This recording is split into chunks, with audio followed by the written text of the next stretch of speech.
last piece, we're going to talk about agility. And now agility is kind of in the middle of these top end speed and explosive work, because agility is truly your ability to decelerate and show control.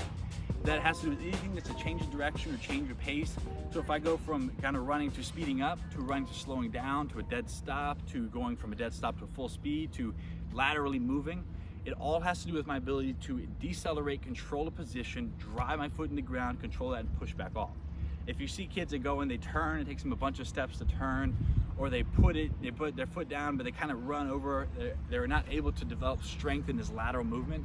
It's because they don't have the strength in their tibialis, their foot, ankle, arch, calf, and glute that are going to allow them to really land, absorb that, and push back off. Because if something is quick and fast, it means that you're strong relative to that weight. If I take something like, you could look at a big truck or something that is heavy and it takes a lot of energy to create that direction and change of force, that's going to be something that doesn't move and develop an agile quickness well. So your goal is two things. You got to be strong relative to your body weight. This is a common theme, and you got to have the right mechanisms. If your ankles are weak, guess what?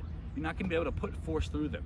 So your goal with mobility and with stability is to have feet, ankle, knees, hips, and even shoulders to be able to absorb force well and then reproduce it. Because if you have pain, if you have stiffness, if you have limitations, you're not going to put the 100% force of your muscle through that. You got to be feeling good, you have to be fresh, you have to be explosive and quick to be able to hit the ground, absorb, and push back off. Because if I'm timid or my knees hurt and I kind of slow down, I'm not going to put force into the ground quickly. I'm not going to drive off, and that's going to mean I have a slower transition.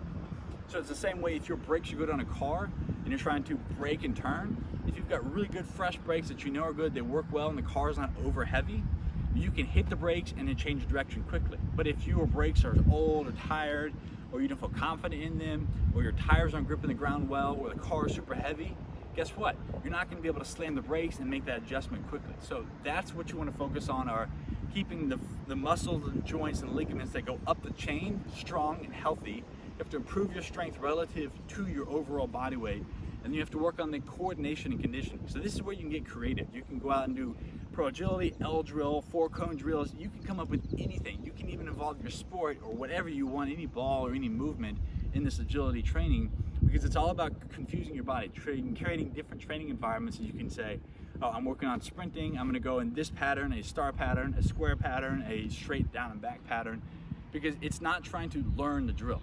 With top end speed, we're learning the form. With plyometrics, we're learning the form and explosiveness. With agility, I'm just trying to create as many scenarios that I work in and I get strong and confident in as possible, and that's what transfers to the sport.